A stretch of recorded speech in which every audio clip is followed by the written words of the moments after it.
Ladies and gentlemen, we have with us none other than Night Frank ED, Mr. Balbir Singh Khalsa. Can we have a big round of applause for him? I'll give a brief intro about him and welcome him on the stage so that he can give insights about the industry to us. Balbir Singh Khalsa is an eminent real estate executive and he has an experience of 3 decades in the industry.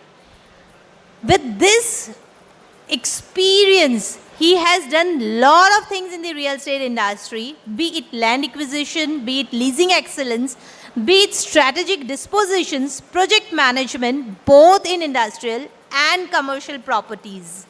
With this experience, I would love to call Balbir Singh on this stage, and here we go.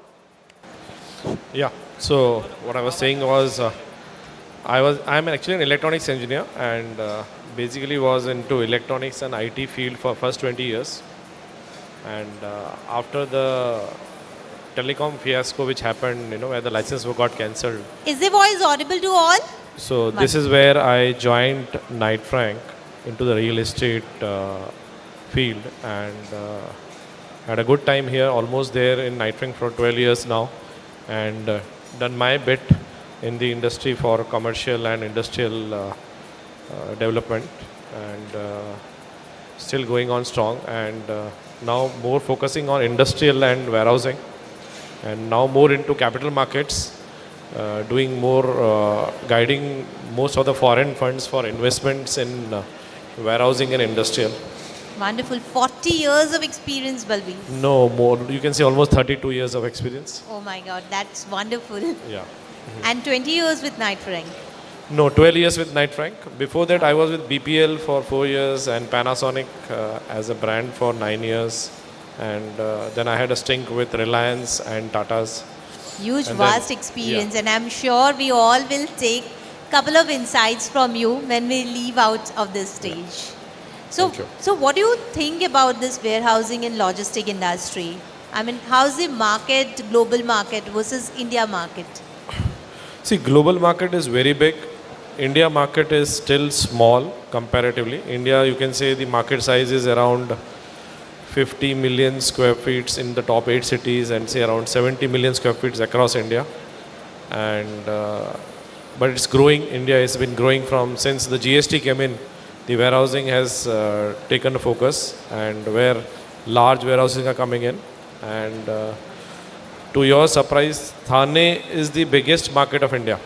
What are you saying? Yeah, Thane is Of almost India? of India. I Thane don't think so. The is developers Thane, out sitting out which here would have includes known this. Bhiwandi, is almost like 15 crore square feet of warehouse in Bhiwandi.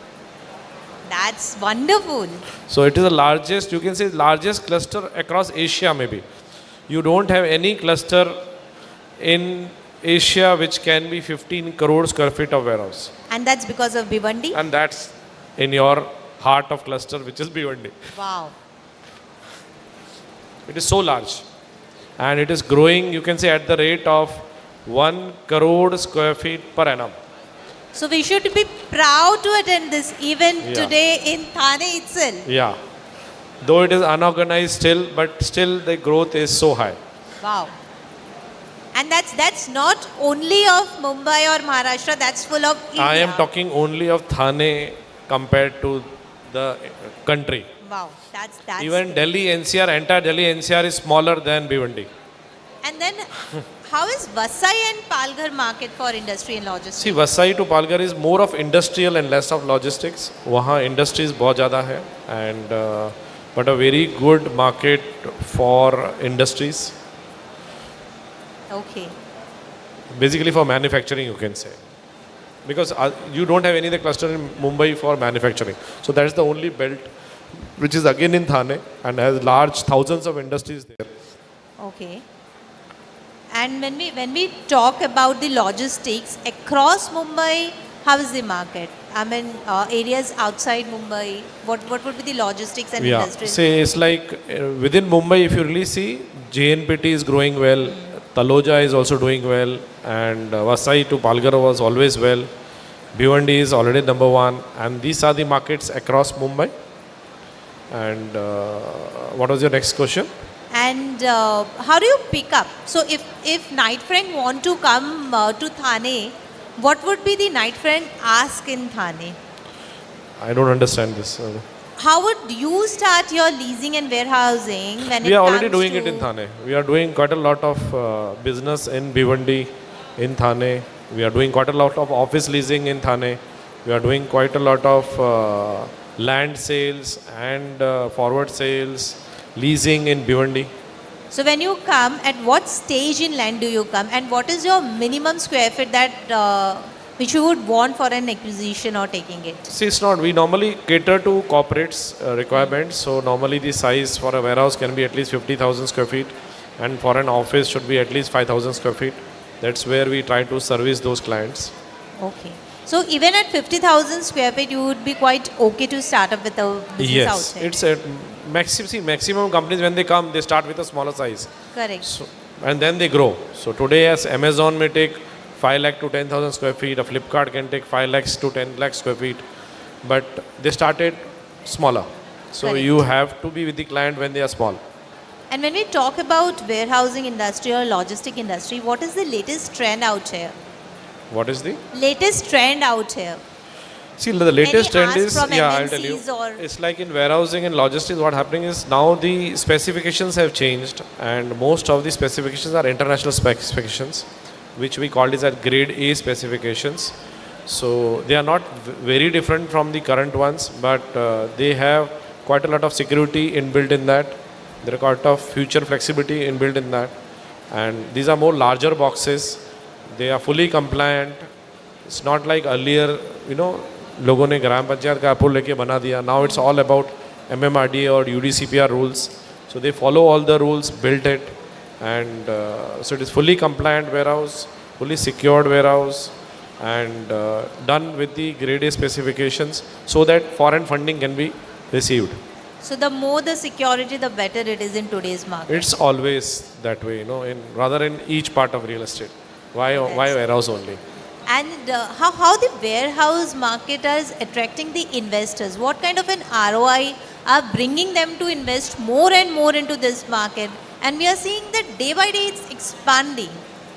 Yeah, see, in warehousing, typically we have less number of Indian developers now, and we have more of foreign developers.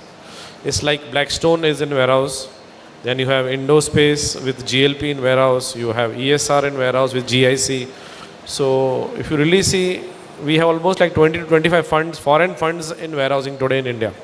That's And great they are number. taking the major share now, compared to, because they can bring large money, they can do large developments, and which requires money today, So because today a warehousing construction cost is also reached 2,000 rupees a square feet. Correct. Minimum. That's the minimum for a grade A quality. So if you want to build, say, 20 lakh square feet of warehouse, you will need 400 crores of rupees to build. And then you will need another, say, 200 crores for the land. So this is how it is, So you need huge money. So you need those foreign funds to come in, who can invest. And typically they invest, say, around for an entry yield of only 10 to 12%. So they like an entry yield of 10 to 12% to enter here. 10 to 12% of ROI. Yeah. Wow.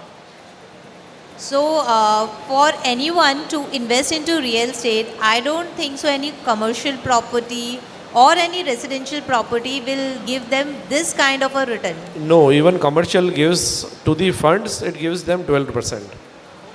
See, to the end investor, it may be 8% or 7%.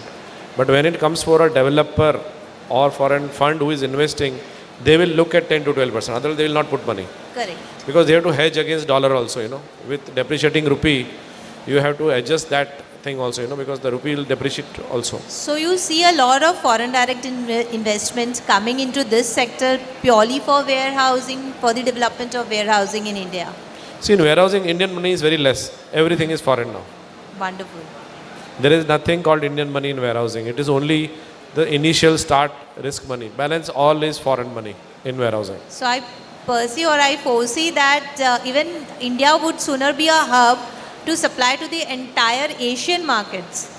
See, not that way, because logistics has its own role. See, in logistics, the warehousing is only 20%. 80% cost is trucking cost and all those other expenses. The real estate part is only 20%. Correct. So it's very different kind of animal, to handle. So what are the challenges do you see in warehousing in purely Thane region or MMR region for this industry? See, Thane there are challenges, but I think there are new solutions coming up because the new infrastructure is getting developed. You have now Samudri Express also coming up. You have Virar Alibag road coming up. You have new roads coming up which will unlock quite a lot of land parcels, unlock quite a lot of lands on the road. So that will again give a very big boost to the warehousing sector. So I think the major problem in Thane was the land availability. But with this new roads and that too with a very large width coming up and that too under very large schemes, I think that will unlock huge parcels of land which will bring down the land or at least control the land rates from increasing, and that is a very big boost to the warehousing development because at the upper end rentals are low, so you have to restrict the cost of land and cost of construction so that the yields are not sacrificed. Glasba Financial Services for all your financial needs.